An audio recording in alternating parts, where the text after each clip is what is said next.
Waalaikumsalam. Kebetulan pagi ini saya ditakdirkan oleh Allah Subhanahu Wa Taala bisa bersilaturahmi dengan Kepala KUA Kantor Urusan Agama Bogor Selatan dengan Bapak Subhan. dengan Bapak Subhan. Dan pada saat ini saya akan bertanya kepada beliau terkait bagaimana di masyarakat masih terjadi fenomena pernikahan siri.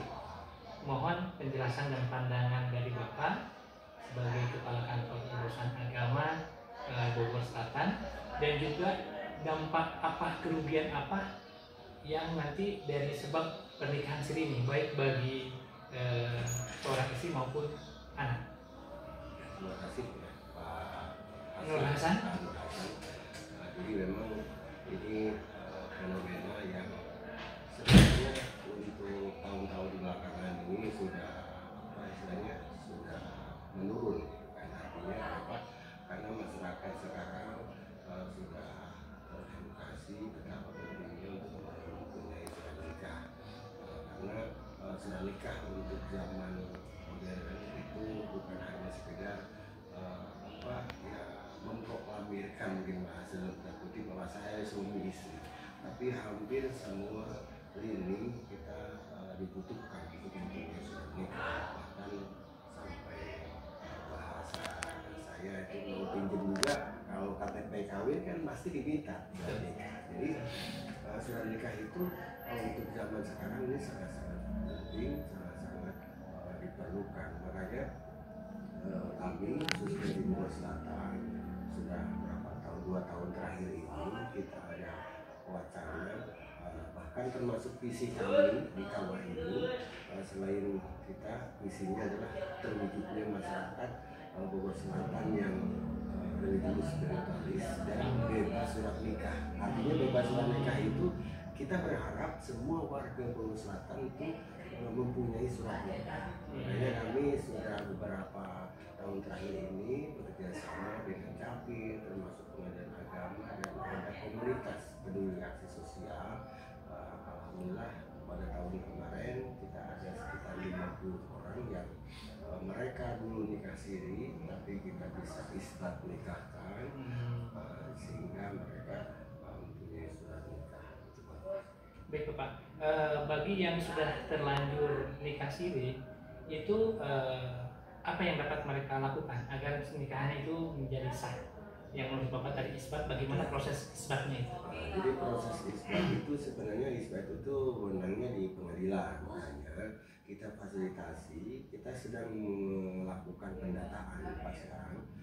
Akhirnya memang saya sisir 1-2 kelurahan dan fokus kami untuk tahun 2026 kita akan fokuskan di Mulia Harja. Jadi kita berharap di Mulia Harja ini adalah satu kelurahan percontohan di mana satu di antara kriteria kelurahan percontohan itu semua warganya punya surat nikah.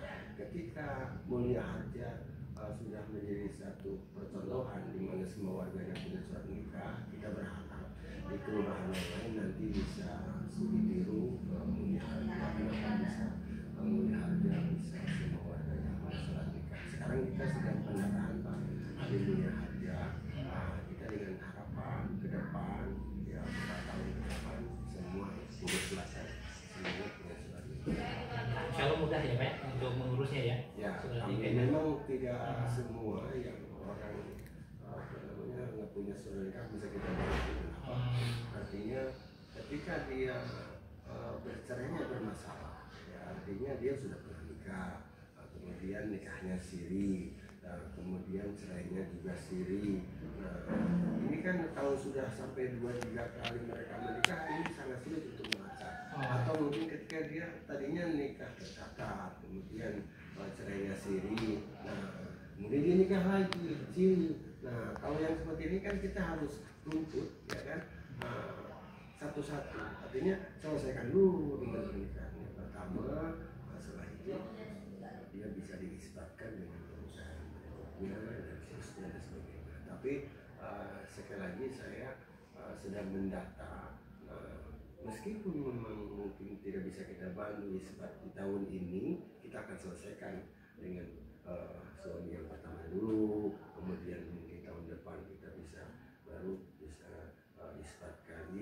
kita nikahkan Oh, ulang. dinikahkan ulang. Kalau sudah terlanjur punya anak, biasanya kita juga majukan penetapan anak ke pengadilan. Itu. Nah, jadi solusinya banyak, cuma ada yang bisa langsung kita selesaikan eksekusi tahun ini, bisa kita mungkin harus beberapa tahap biar dia bisa menyelesaikan nikah. Terus bagi si wanita kalau dia nikah siri dan kemudian cerai, adakah bagi anaknya ini nanti misalkan dia nggak dapat warisan ketika ayahnya meninggal, dapatkah dia menggugat ke pengadilan agar bisa dapat warisan dari ayah? Nah itu dia satu di antara konsekuensi yang tidak tercatat pernikahannya, bukan hanya anaknya, tapi si suami atau si istrinya pun tidak bisa punya hak untuk mendapatkan warisan. Artinya kenapa? Karena ketika ke jalur hukum mereka dianggap bukan suami istri, Lemah ya, nggak ada hitam di atas putih ya. Itu. Jadi sangat lemah sekali, dan makanya dalam itu kan apa namanya satu di antara yang tidak bisa menerima warisan ya itu tadi di antaranya Pernikahan sah gitu tercatat di bahasanya pernikahannya tidak tercatat gitu. Betul. Karena di masyarakat ada nikah siri, nikah bawah tanah, bawah tangan istilah-istilah ya. Istilahnya banyak Istilah. gitu kan. Padahal itu juga sama. Baik, terima kasih Bapak. Alhamdulillah hari ini kita dapat pencerahan bagaimana tentang pernikahan, betapa ruginya bagi seorang wanita dan anak jika melakukan pernikahan siri atau di bawah tangan yang tidak tercatat. Dia tidak akan dapat mengajukan hak-haknya sebagai seorang istri maupun seorang anak, karena dia akan menjadi dirugikan. Sekali lagi, dalam pernikahan itu kalau tidak tercatat di kantor urusan agama, yang akan dirugikan adalah seorang wanita dan anak-anaknya. Terima kasih Bapak atas penjelasannya, semoga ini bermanfaat. Amin. Assalamualaikum warahmatullahi wabarakatuh.